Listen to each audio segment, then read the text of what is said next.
All right, here we go. Hi, and what's going on, folks? Welcome to this week's version of the General Hospital recap for I Love GH. But, oh my goodness, so much going on this week. We are starting from The Bachelorette Bachelor Party.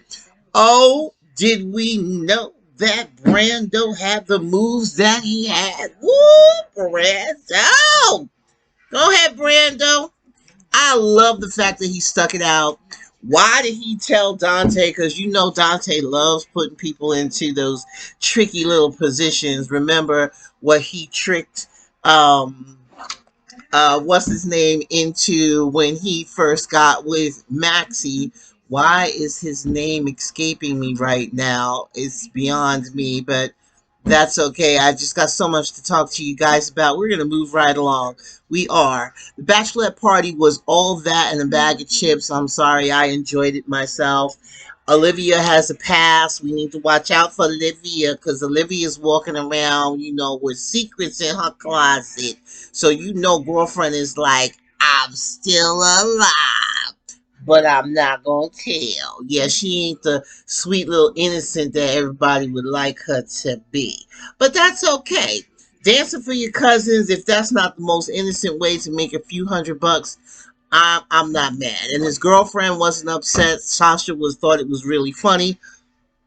At least he's not working for the mob. So there you go. And I love the fact that Carly, assured him that she wasn't asking him to do something mob related. He's the one that made the suggestion, and she's going to try, as well as Jason, to keep him out of the business. Okay. So I'm hoping that's going to work out for them because I really love Brando and I want him and Sasha to succeed. And I love today's episode. And this is starting from September, from the 3rd through the 10th. I had to look at my candle. I'm sorry. Calendar. Let me drink some of this water. I'm just so excited at everything I have to say. I mean, I hope you guys come in and you like and you share and you give me your comments and we can talk about the things that, some of my fellow General Hospital fans have posted on the fan page and the questions that they've come up to and the things that I've responded to. But I'm trying not to make this a 45-minute video, okay? So we're going to move right ahead. Now we have the bachelorette party, but then we swing over to the Savoy and we've got Curtis getting ready to leave. He talks to his bar matron, and Sam walks in and he's like, "Oh my God, you don't need to be here."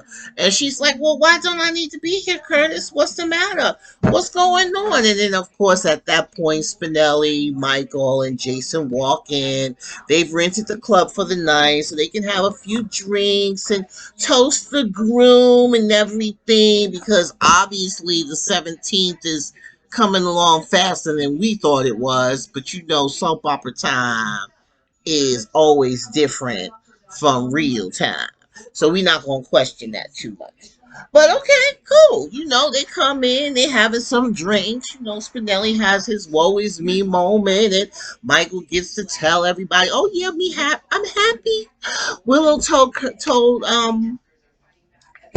Chase what's going on, and they're happily together, and they don't have to hide anymore and sneak around their own damn house.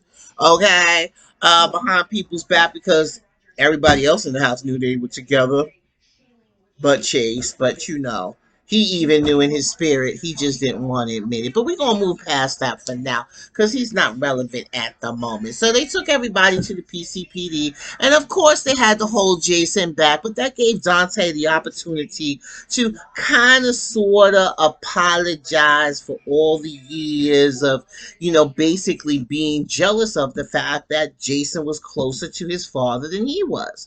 But you know what? That's your responsibility, dude. And that's something that you have to take responsibility for.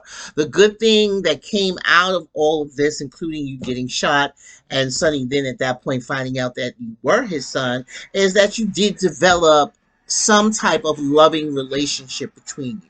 So let's go with that and keep it moving, but they had to give them their little moment like everybody else has had, right before the wedding with each of the parties, being Jason and Carly, to let them know that, kind of sort of in the back of our minds, we kind of expected this to eventually, maybe kind of sort of, you never know what universe this might happen, that you guys would get together. That what was the point of y'all marrying and being in other relationships with other people when you were always in love with each other? And everybody wants to kind of say, well, Carly always had Jason wrapped around her finger, but no, that wasn't it at all. And the tender scenes, oh my God, I know I'm jumping so far ahead, but the wonderfully tenderly done, thank you writers for doing something right between Jason and Carly at Jake's, at where Jake's used to be, were poignant because you, as an audience, got the explanation that you've all been wondering for the past 20 something years. Why is it that these two people have such a hold upon each other? Why is it that Jason always put Carly first? And that's because he has been in love with her. They met, they didn't know each other, they barely knew themselves, and they went through a time of discovery when it came to who they were to become, and he didn't just accept her BS. He would call her out on it. Yes, he would save the day, and vice versa. She was always protective of him. Whenever her instincts told her that no, that's not right, or this person's not right, or something's going on with you, she was there and she was honest about it. And people couldn't understand their brand of honesty with each other. They just wanted to always make it seem like in the moments that he did choose the other person, that they had one up on Carly. But truth be told, no. He loved you. In those relationships, he loved those women. He loved Elizabeth. He loved Courtney. He loved Sam. And he put them as much forward as being first in his relationship with them as he could, not jeopardizing the true relationship he has with Carly. Because bottom line, those women came and went several times, but Carly was always there for him. Carly was always there for him no matter what. So, like he said, you pick me up when I fall, just like I pick you up. So it's never been one-sided. So I'm going to tell folks who always have had a problem with Carly and Jason's relationship to get over yourselves, to get over it, because now he's explained it. He's explained it himself. She's always said what he's meant to her. We've heard that so many times. I mean, oh my God, the most poignant moment, of course, was when he returned and they had that moment together where, she's been waiting for him to come to the house to see her. And he comes through the door and she runs to him, and the way they embrace, I mean, you can tell that during those 5 years, not only was he missing Sam and Danny, but he was missing Carly because she's a part of him. And while he was gone, she was missing him so much that she threw these other people into his position, trying to maintain or kind of try to fill that hole that was in her when he was gone. So you got to see Carly grow during those stages, and that's when Laura first came on to the part and was kind of seasoned into the role of Carly. And then, the kiss. Yes. Now, the kiss was a little awkward. And the reason for me, and tell me how you feel, I don't have a problem with that. Tell me how you feel. I want to know how you feel. Is that you've never seen him have these emotions with Laura Wright in this fashion, because Laura's relationship has always been the Carly that has already set those side feelings aside and fully gave herself to Sonny in the fourth, fifth, and sixth time that she married him.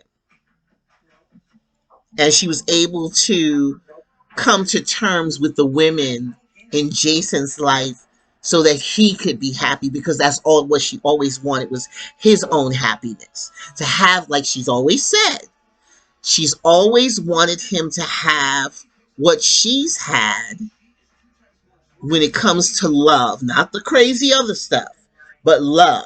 Her love with Sonny, because her love with Sonny is a real love. It's a real relationship. We can't deny that. Even though he's got amnesia, basically has made himself obsolete in Port Charles, because now whether he comes back or not, how's that going to work? Because now the five families are going to be like, oh my God, Sonny's back. What are we going to do? And everything's supposed to roll back into order. You know that's going to make the situation even worse, because now they're going to want Sonny to get rid of Jason and Carly. And how's that going to work? And then Jason and Carly, if they allow them to get married before the IFA hit the fan up, then that's going to be another thing. And he can't say nothing because he's been legally declared dead. They had to legally declare him dead. And that was 3 months after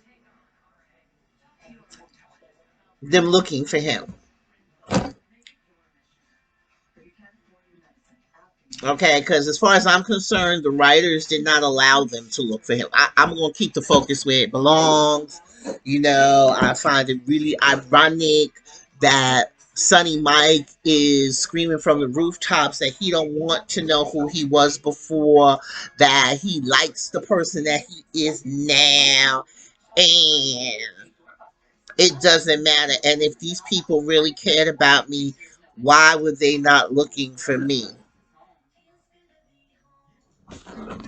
I think we've already talked about this, that they did search for him quite a bit.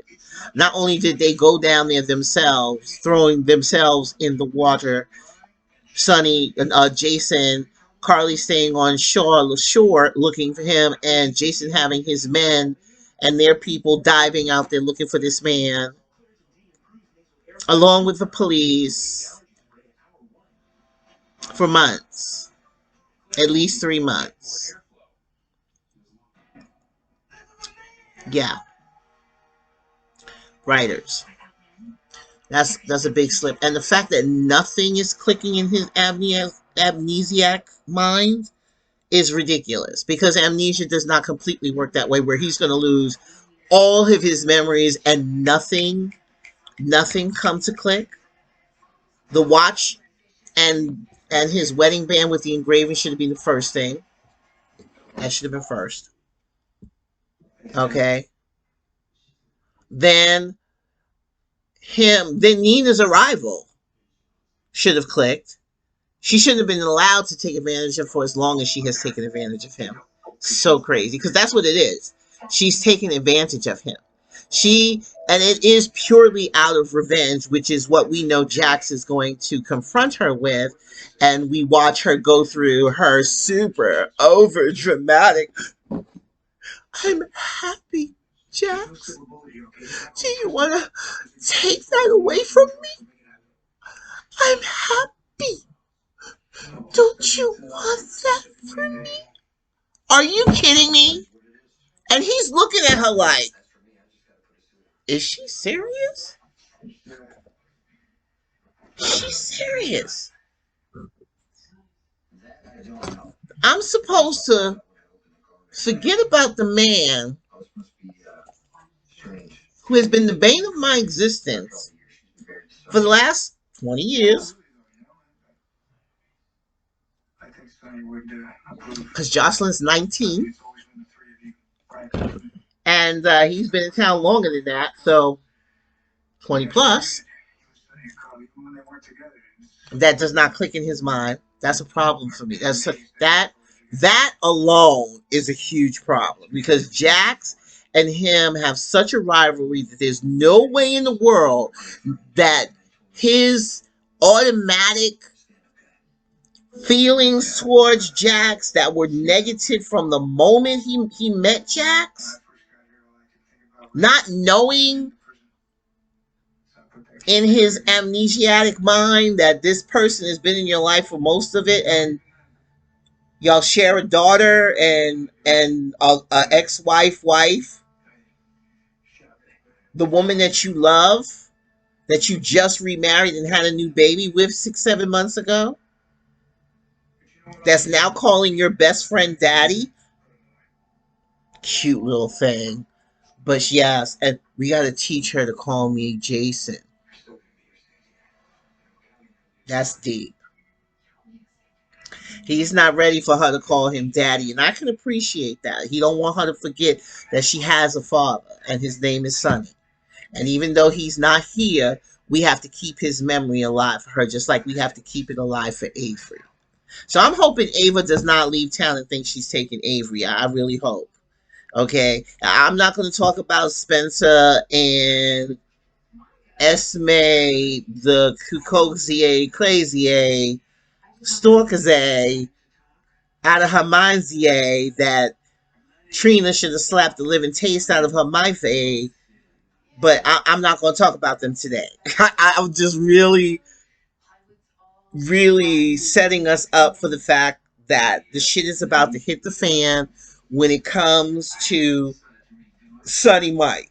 Now, today, Friday, the 10th of September, we see that Sonny Mike is sitting on the bench. His mind is starting to tick with the things that Jax said to him, because Jax is like, all I needed Jax to say is, your name is Sonny Corinthos, in the way that he says it. I mean, all of you had to be out there saying, say his name, say his name, say his name. I don't know what to do, boy. I'm going crazy, boy. Say his name, say his name. Make his memory come back. Because it is a matter of fact, we need you back in Port Charles. What would have happened if he would have said, you're not Mike. Your name is Sonny Corinthos, and Nina knows it. Nina knows that you have another family. And he says that.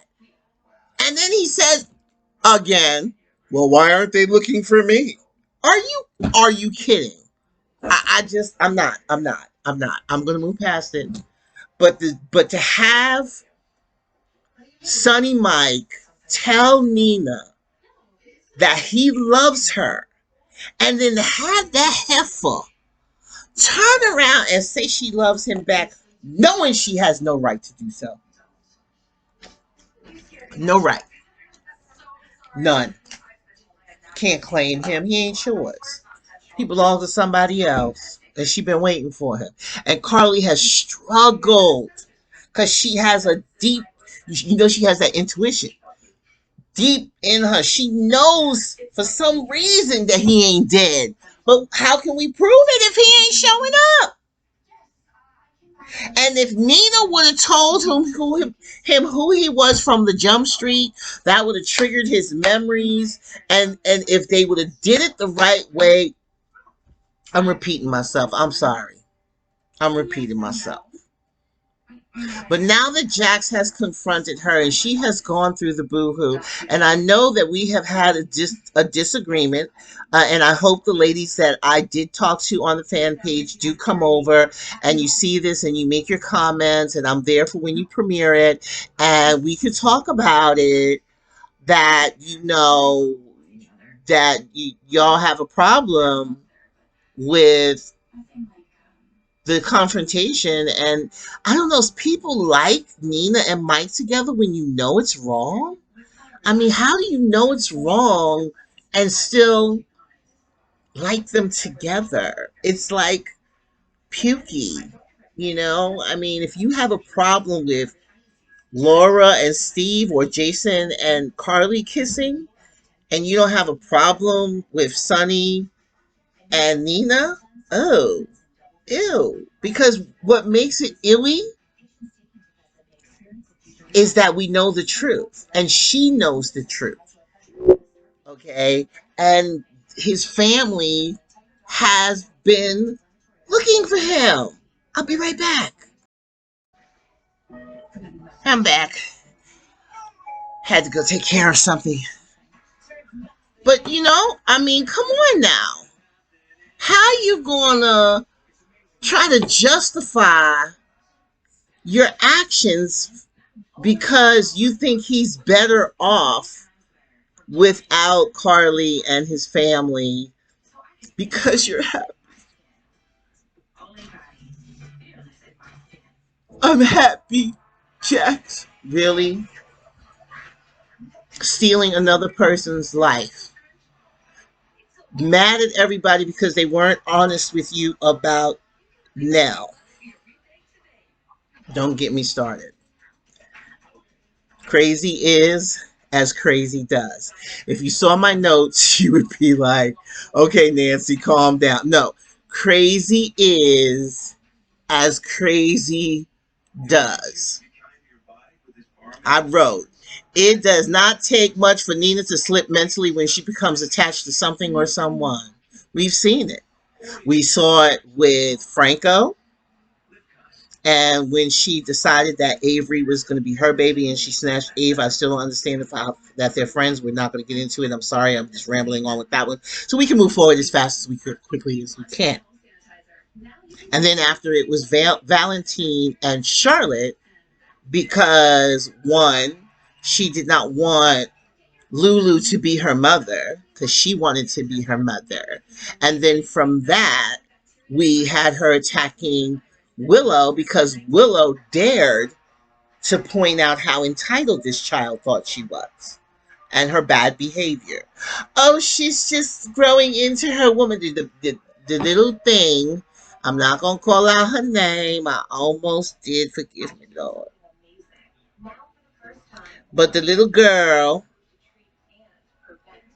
has an attitude problem that I have to say would not wash in the households that I know. And that's me being polite. But she would not have gotten away with half the crap that she's had to. But we digress, because this is not about Charlotte. This is about Nina. And like I said, crazy is as crazy does. Because what if she would have found out that Nell was her daughter? What would she have done with all the things that Nell has done? All the things that, as a person looking from the outside in, which is how you're supposed to look at things when it comes to those type of situations and call it for what it was, called it for what it was, which was this little bitch losing her fucking mind trying to hurt people for absolutely no reason before the illusions that she created in her mind. Sound familiar? Sound like your mama. Meredith, that whole family, okay, as much as I like Liesl Albrecht, but let's look at Liesl's history. Let's look at Britt's history before they're trying to resurrect her, and as they did with Liesl. Look at their history. Meredith, the whole family is nuts and always have been, and go to these mental obsessive extremes in the relationships that they choose to call love relationships. For Liesl, it was Faison for a long time. So long she had to hide Nathan. Nathan! I remembered his name. Okay? So now these women are turned around a little bit and have kind of been, resurrected into decent folk. But the point is, crazy is as crazy does. And it runs in the bloodline. So Nina's behavior at this point was never going to be surprising to me. Just to let you know. I kind of expected it. And we saw the first glimpse of it when the snap came, is when she found out, one, that Nell was her daughter and that she spoke against her in the courtroom and helped her lose Wiley, which is what should have happened because she told the truth. Now, if she would have known that Nell was her daughter, would she have enabled the lie and helped Nell take Wiley from Michael and Willow? Would she have done that? Or would she have stuck to the truth of the situation that Nell was a psychopath? So her anger at Carly, her deflection at Carly is due to her failure to recognize, one, that this chick, Nell, was her daughter, two, that she didn't find out until after the thing was dead, and three, that she was helpless and crazy and psychotic. And there would have been nothing she could have done to change that because the die had already been cast.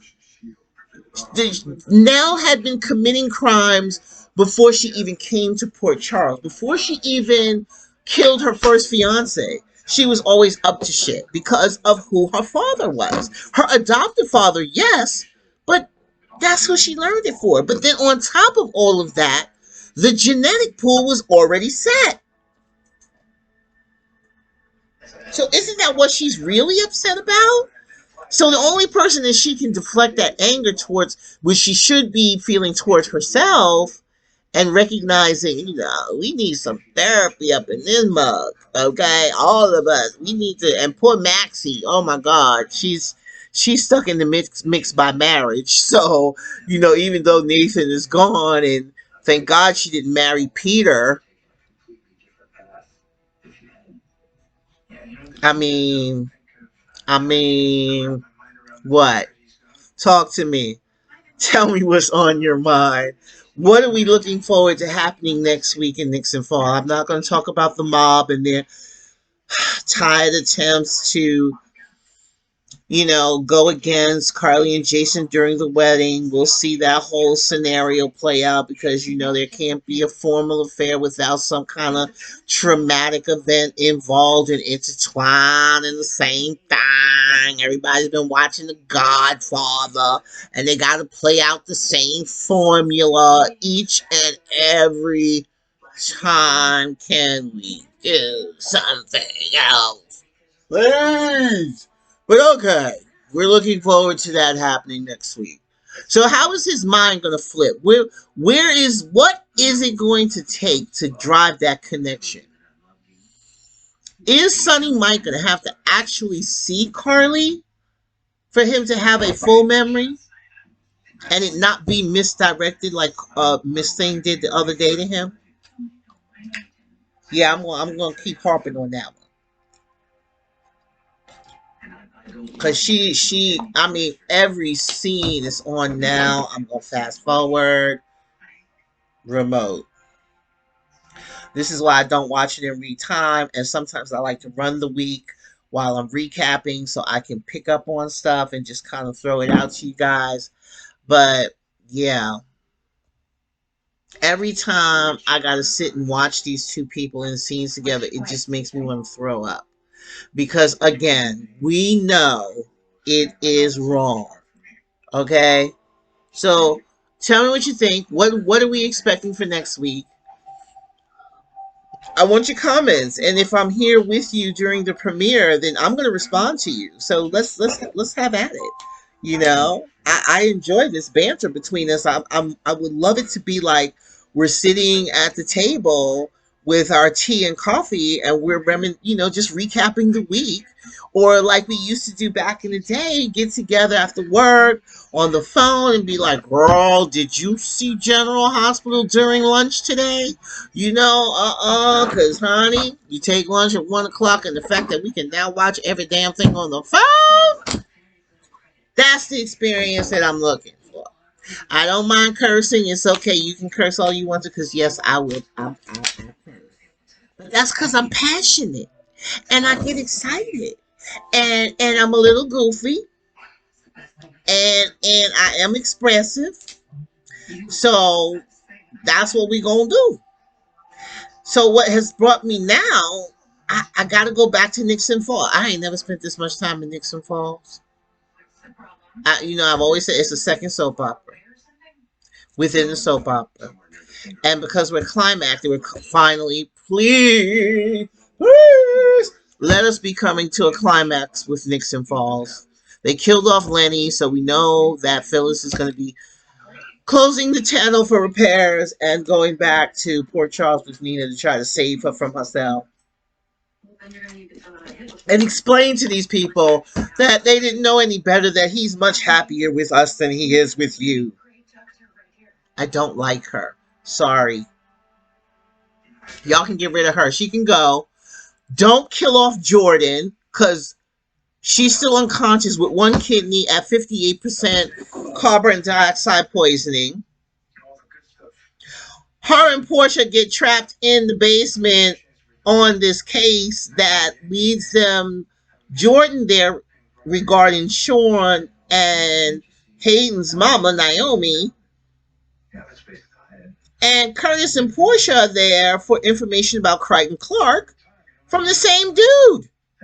Only to find the Mo dead in the basement and the assailant still in the house. The killer's still in the house. Curtis is looking for a signal. Really? And he never has a gun on him when he's supposed to. For somebody who's a PI, not a PI, I left the life of being a PI, but I'm going to work this case because of Sam and Drew. But I thought you gave that up. But okay, I digress. So he runs off after the assailant while Portia and Jordan are in the basement. Now, Jordan's knocked out. Portia examines her, tries to get her up the stairs, but lo and behold, the door closes. Did we see that coming?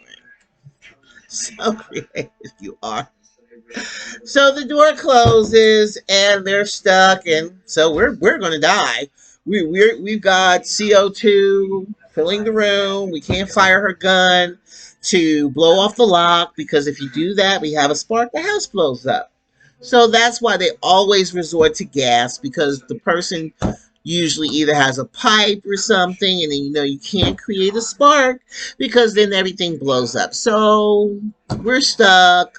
We have to find another way out.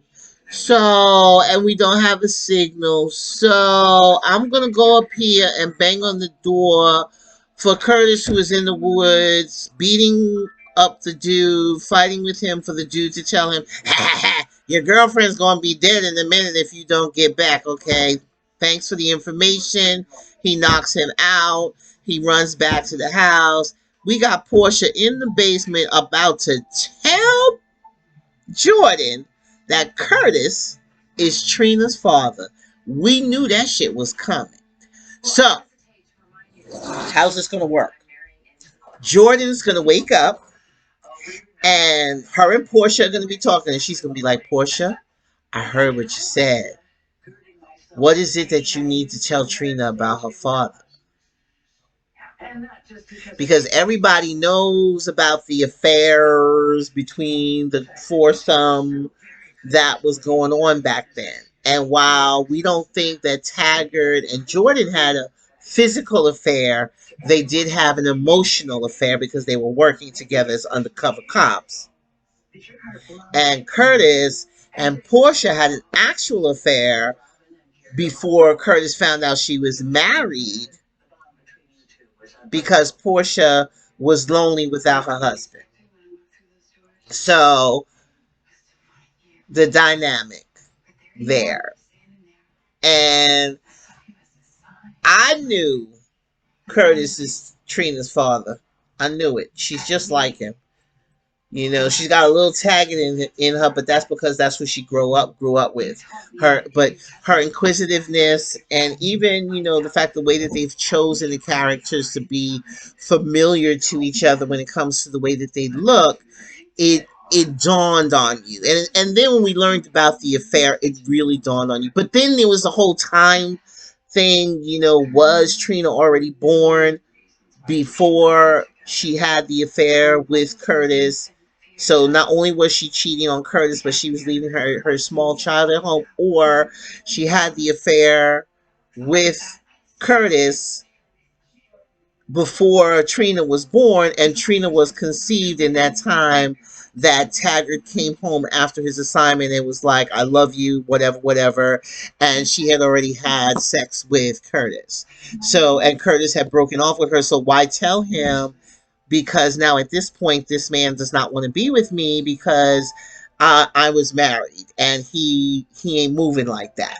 So he stepped off. He took himself out of the picture. So what am I supposed to do now if I'm pregnant and I don't want to now lose my husband, and which would make me alone and pregnant with a baby that's not my husband's, which would then be an ugly divorce if he finds out that. And Taggart loves Trina. Now, I don't know in the back of his mind if he knows that Trina's not his and could belong to someone else, and that someone else, now that he knows and he knew at the time that Curtis was the man that she was having the affair with, and he's just keeping that to himself. So I don't want it to be that. I personally do not want Curtis to be Trina's father. I want Trina to have already been born, and I think I've said this in my previous video. But if that's the case, then okay, this is going to be the traumatic situation that's going to play it out.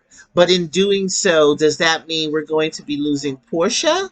Or we're going to be losing Jordan? Because it seems like to me that they're kind of building up to one of them dying. And I got a problem with that. Because first of all, when they got to the hospital with Jordan and Portia, after both of them being exposed to carbon dioxide poisoning, the focus was all on Jordan, and no attention at all, or minor attention. Let's just show you into an exam room. This is someone that's on staff, and she's coming in coughing, staggering, and you don't grab a wheelchair for her or a gurney for her as well. So direction on that scene was really fucked up.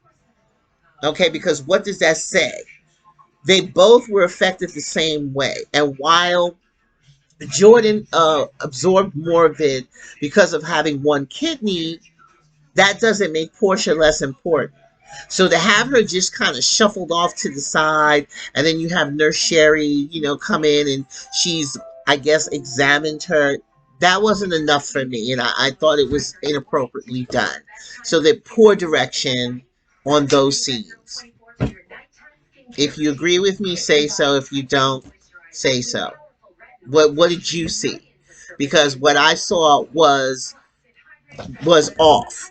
That's not how it works in an emergency room, and especially with another doctor walking into that emergency room. If anything, they should have been grabbing, an oxygen tank and putting the mask on her, just as they were putting Jordan on the gurney and getting that wheelchair and getting information from her as to how long Jordan had been out, because you're still conscious enough to give us those details, so we not only, before we get the numbers and learn of that 58%, we have an idea of what we are working with, and we also test her at Portia at the same time.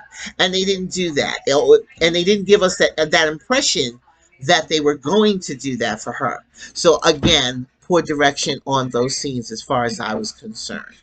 I do hope that Jordan survives this. I hope my notion about the black quota is not true, and that, yeah, you're not getting rid of one to replace another because you can only have but so many on scene.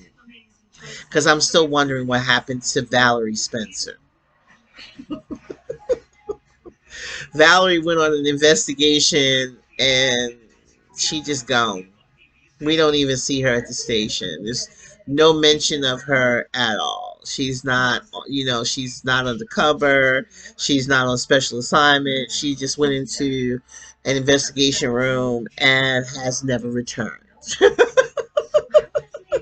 Okay, because now we have Sean on camera, and he's on camera a lot right now. So Lenny died. That was first. And now, you got new teenagers. So what's going to happen? What are you going to do with Trina? What's happening? Are you taking her family away piece by piece? Because Taggart, where's Taggart? Did he go to jail? Or he just disappeared, or he's hiding in Jordan's apartment? Is he still under house arrest? I mean, after they locked up Cyrus, what happened to Taggart? We had no resolution in that conversation. So I don't know what happened to Taggart. Taggart went to the apartment, and he's somewhere in the apartment, and he's still in the apartment, and he's not going to get out.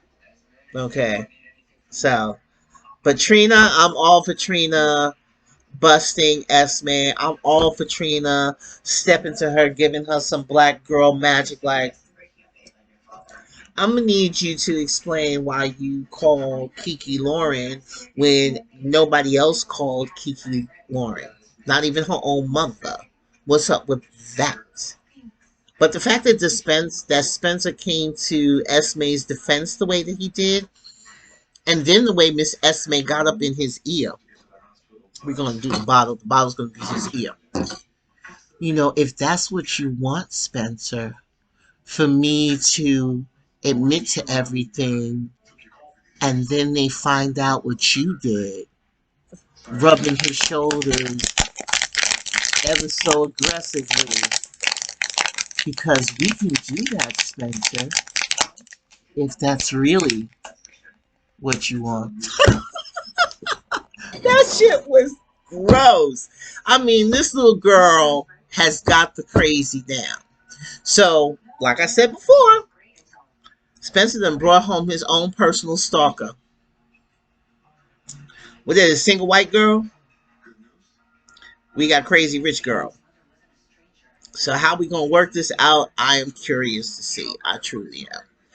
But I'm gonna wrap it up now. We done hit the 40-minute mark. I know I probably missed a few things, but we're not gonna worry about it at the moment because we know there's gonna be a lot more to talk about next week. Oh, I'll throw it on the end that Leo does have autism. Okay, and Olivia is not gonna want to accept it, so let's just go ahead and get that storyline rolling. Okay, this is going to be the thing that they're going to try to kind of turn things around for Austin. Still not feeling it.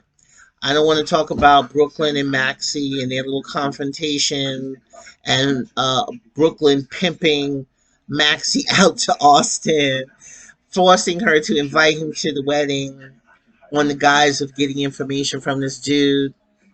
I'm not feeling that. I don't like them as comrades in arms is the best way to describe it. I need Lulu to wake up. Emma Ryland, I miss you, and get things back on track. So, like, subscribe. I still have to learn how to put that on my screen. Let me know what you're thinking, and let's see what happens next week when the issue hits the fan. You know, because Nina, I'm sorry. When Carly finds out what you did, when Michael finds out, I mean, even when Jason and Josh, I mean, I need it to be a group effort. I need them all to get her at once. I need Phyllis to be standing there with her mouth gaping like the Grand Canyon because she makes me sick to my stomach to know just the lengths that Miss Thing went to basically take this man's life away from him and not give him the truth of who he was in the name of love, which is not real because Mike's not real, just as Jack said and kept saying. Mike is not real. He is Sonny Corinthos. And hate it or not, what you have done has set things in a motion that no one could have imagined, making everyone in Port Charles realize and understand what has been the truth for as long as I can remember, that Sonny Corinthos is vital to the survival of Port Charles. And all what they say about him being ruthless, you know, and her saying that Mike is not Sonny, actually he is. He's all of those things as Sonny. But she doesn't want to connect the dots. She doesn't want to understand that these two sides to him is the same person. Sonny Corinthos. And that's why Jax once again reminded her Mike is not real. And as much as I hate to say it, yeah, what you've done has put people in positions that they did not need to be in. And I'm not going to have it. So I am hoping that if Ingo is leaving the show, that his last act is to do the right thing. Because he has gotten on my nerves for so many years, y'all. Oh my God. Jax is not a white knight. Jax is not a white knight. Jax is not a white knight. He's just as bad as Jerry. He just goes about it a different way. He's slick about his shit. Jerry wasn't slick. Jerry was like, I'm just going to do it. You don't like it? I don't care. I'm going to do it. You dead. I'm doing it. And I'm going to do it in your face. Jax has to hide behind. He don't want his hands to be dirty because he still wants to be able to walk in the room and be considered the prince and a good guy. Because that's what they used to call him, the White Knight. But as much as he called himself the White Knight and Sonny the bad guy, the devil, who always won those women? Those same women that he would go. All right, I'm going on. I don't want this to be an hour. It's over. I'm over. I'm leaving you. Talk to me, people. Tell me what you think.